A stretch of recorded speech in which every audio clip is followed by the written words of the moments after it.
नमस्कार। आज हम जानेंगे अर्ध चक्रासन के बारे में। अर्ध चक्रासन सीधे खड़े होकर करने वाले आसनों की श्रेणी में आने वाला आसन है। स्थिति पोजीशन, दोनों पैर मिले हुए, दोनों हाथ सामने की तरफ जांघों पर। स्टार्टिंग पोजीशन भी यही रहेगी इस आसन के लिए, दोनों पैर मिले हुए, दोनों हाथ फ्रंट थाइस पर। श्वास को भरते हुए दोनों हाथों को ऊपर की तरफ, सामने की तरफ से ले जाना है। सामने की तरफ से उठाते हुए श्वास को भरते हुए हाथ ऊपर ले जाने हैं।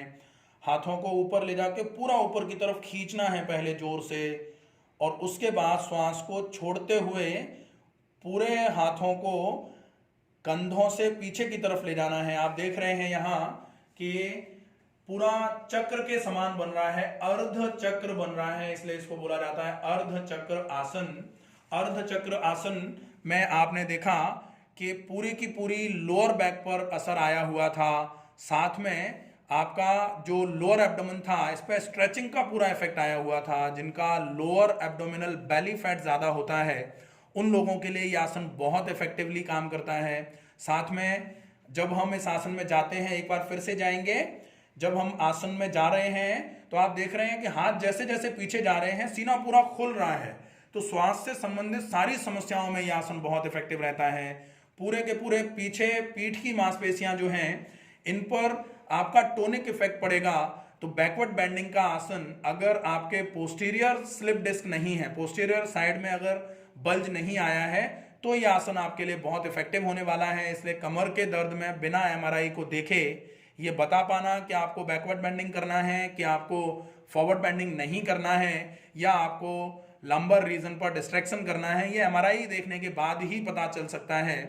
तब आप इस आसन को कर सकते हैं कमर के दर्द के विषय में। बाकी पेट जिनका निकला हुआ रहता है, कमर का हिस्सा जिनका बहुत भारी रहता है, श्वास से संबंधित जिनको समस्याएं कोई भी रहती हैं, या फिर इंटेस्टिनल एटोनिसिटी का जो केस होता है, आते हैं जिनकी लिथार्जिक रहती हैं, ऐसे सभी लोगों के लिए यह आसन बहुत इफेक्टिव होता है, बहुत कारगर होता है।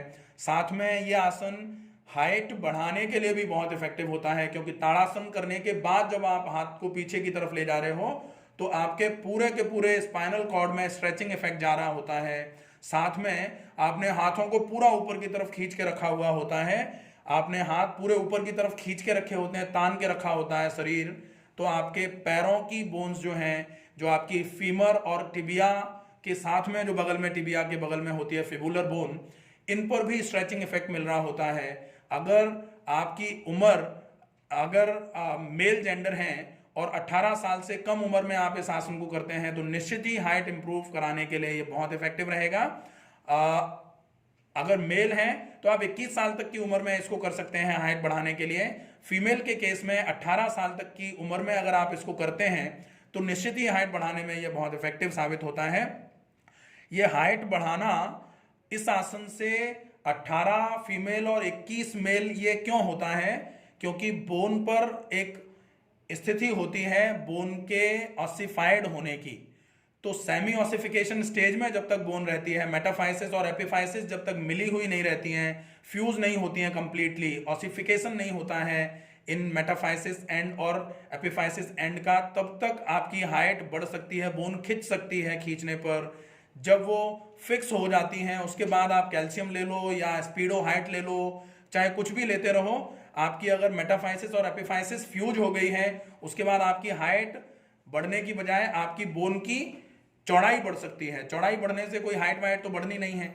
अब कुछ भी ऐसा नहीं आता है कि आपकी मेटाफाइसिस और एपिफाइसिस को दोबारा से लूज करके वहां से आपकी हाइट को खींच दे। तो 18 के बाद फीमेल की हाइट और 21 के बाद मेल की हाइट का बढ़ना अगर पॉसिबल होता तो नेपोलियन बोनापार्ट अपनी हाइट बढ़वा लेता, लेकिन वो पॉसिबल नहीं था। बचपन में ही अगर ये प्रयास करे जाए, अगर कुछ ऐसा लग रहा है कि बच्चा अभी 10 साल का, 11 साल का, 12 साल का है और उसकी हाइट नहीं निकल पा रही है, तो आप अभी से उसको ये आसन का अभ्यास कराना चालू करें, निश्चित ही हाइट बढ़ना चालू हो जाएगी।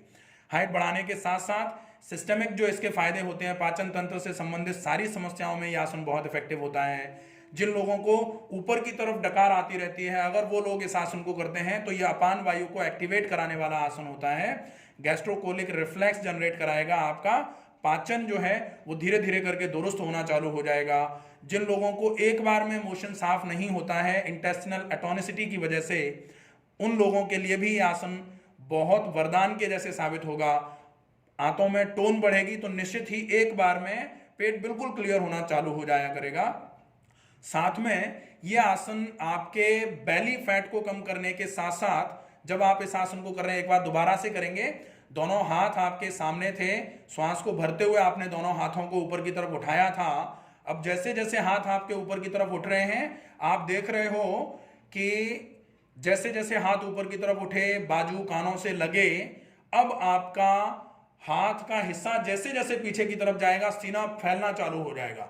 तो बहुत सारे केसेस में आजकल ऐसा हो रहा है कि पेट बाहर आ रहा है, सीना अंदर घुस जा रहा है। तो कहा जाता है कि सीना आपका आगे की तरफ होना चाहिए और पेट बिल्कुल अंदर की तरफ होना चाहिए। यह अवस्था भी लेके आने का काम करेगा अगर आप इस आसन को अच्छे तरीके से फॉलो करते हैं। आशा है ये वीडियो आपको समझ में आया होगा।